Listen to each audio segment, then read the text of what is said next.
যদিও এটা ছোটোখাটো ঘটনা, কিন্তু এটা আমরা সিরিয়াসলি নিচ্ছি ব্যাপারটা।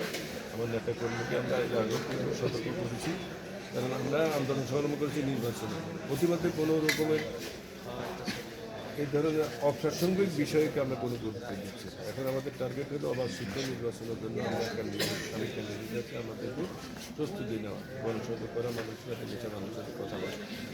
এখন নিম্ন পর্যায়ে হয়তো বা অনেক সময় কর্মীদের মধ্যে ভুল বোঝাবুঝি হতে পারে, সেটা আমাদের জেলা পর্যায়ের নেতা আছে, আমাদের উপজেলা পর্যায়ের নেতা এবং স্থানীয় নেতাদের আমি সাথে সাথে বলছি যে তোমরা নিজেরা দেখো ওই ইউনিয়নের যারা দায়িত্বরত আছে তাদেরকে আপনারা সমাধানের ব্যবস্থা করে দিচ্ছে। তারা আমাদের সাথে কথাও দিয়েছে যে আমরা তাদের সাথে যোগাযোগের চেষ্টা করছি, কিন্তু তারা ফোন রিসিভ করে না। আমি ফোন রিসিভ না করে তার বাড়িতে যাও, একই ইউনিয়ন তো দূরে না। আমরা আশা করি আমরা একটা শান্তিপূর্ণভাবে নির্বাচনে প্রত্যাশা করতেছি।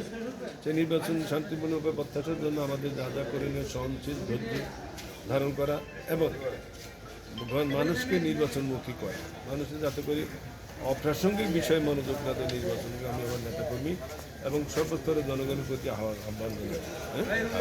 এটা আমার আমি এখানে এসেছি, আমি সবাই আমার দলীয় যেটা আহত হয়েছে তার জন্য আমি বলছি যে সকালবেলায় করা যাচ্ছে না, তার সিটি স্ক্যান করার জন্য, এমআরআই করার জন্য।